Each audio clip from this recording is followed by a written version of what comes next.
Bonjour, bonsoir. On se retrouve encore une fois pour un sujet extraordinaire que tout le monde aborde d'une manière plus ou moins juste ou quelconque. Je vais donc vous parler de l'ego. Mais qu'est-ce que c'est ce petit mot qui nous fait agir à certaines circonstances à la 642, car c'est comme un gros ballon qui est à l'intérieur du soi. Pour certains psychanalystes, ils vont dire que c'est le jeu, alors que c'est aussi une part de la personnalité de chaque individu et comment il va naviguer ou gérer cet ego qui, dans sa magnificence, provoque des erreurs chez l'être humain, parce qu'il est doté et doublé, nous dirions-nous, par un orgueil. Okay? Et c'est ça qui nous fait agir, je dis nous, car tout le monde est pris avec cet ego, plus ou moins grand ou petit, de façon dévastatrice. Voilà, c'est le terme, c'est dévastatrice. L'ego nous rend égoïstes, nous rend sûrs de nous, alors que parfois il faudrait faire un retour sur nous-mêmes, à savoir qu'est-ce que c'est qui est important réellement pour le soi intérieur ou pas. Parce que lorsque l'ego se manifeste de façon pernicieuse et je dirais même parfois agressive, parce qu'il est comme au summum de la ligne, il sait tout, il voit tout, il entend tout, alors que souvent, il n'en est pas du tout question. Alors il rentre en conflit directement avec l'âme de l'individu. Parce que l'âme qui vogue sur la mer éternelle de la connaissance, elle sait tout. Elle se rappelle, elle voit, elle comprend. Elle évolue, dont l'âme, c'est elle qui est en pouvoir. Et l'ego, pernicieusement comme un venin, essaie de prendre le pouvoir sur cet individu. Et ça peut faire vraiment des hauts et des bas. Vous pouvez le voir aux personnes qui ont un ego sans fin. L'âme bondit, l'âme frémit pour le remettre sur le droit chemin. Lequel est-il? Mais de l'évolution, où il n'y a pas d'orgueil, juste un point qui nous permet de sauter d'un point à l'autre pour vraiment grandir dans notre soi intérieur. Vous allez peut-être me dire, Madame Gypsy, là, moi j'en ai peut-être un d'ego, là, mais je l'aime bien. Ben non, il faut pas l'aimer, madame ou monsieur, pas du tout.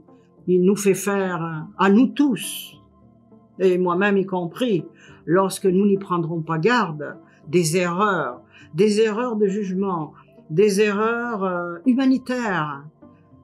Oui, parce que l'ego, il veut toujours se concentrer et maintenir le contrôle sur la vie, sur le soi de l'individu. Chose à ne pas faire. Mais nous avons notre âme qui est si courageuse et batailleuse et contre vent et marée qui va reprendre le contrôle de façon plus objective, de façon plus savante également. Comme nous disions tout à l'heure, l'âme c'est tout. Elle va vous diriger au bon port. Si vous avez la présence d'esprit, d'écouter, là vraiment, votre moi intérieur. Et là seulement, vous aurez le privilège de vous voir, de vous sentir, de vous ressentir évoluer sur ce chemin qui est le vôtre, pas celui des autres, non, celui qui vous appartient. Et c'est ça qui va vous permettre de vous rendre compte de plus en plus comment vous avez évolué. Quand je dis évoluer, ça veut dire changer, mais de façon évolutive. pas juste pour changer comme ça de vêtements. Non, non, non.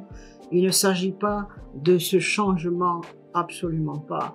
C'est beaucoup plus profond, c'est beaucoup plus réel et non superficiel.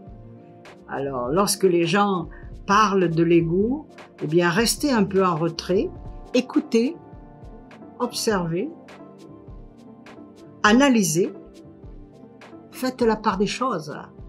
Et plus encore, écoutez ce que votre âme veut vous faire ressentir, de quelle manière elle va vous parler. Personnellement, ça sera toujours votre âme qui va vous parler. Écoutez-le. Écoutez-la, pardon. C'est un peu comme le cœur a ses raisons que la raison ne comprend pas. C'est la même chose. Le cœur ne se trompe jamais. La raison, parfois. Donc, c'est ça l'ego. Ça fait partie de cette masse qui dérange l'être humain de haut en bas, de gauche à droite, de tous les côtés. À ne pas faire, à ne pas toucher, à ne pas mettre la main dessus, car c'est une barrière réelle entre vous et le succès. Mais il y a quand même un terme que j'aimerais vous partager avant de terminer, si vous voulez bien. C'est de l'auteur Friedrich Nietzsche, qui écrivait et qui disait souvent « L'être humain a besoin de ses pires actions et réactions. » Pourquoi? Pour pouvoir obtenir le meilleur de lui-même qui est à l'intérieur. Alors, il n'y a pas de juste milieu ni de juste mesure. Il y a juste des hauts et des bas et une manière équitable de pouvoir agir dans l'action personnelle sans ego. Alors je vous dis au revoir, bonsoir et à très bientôt.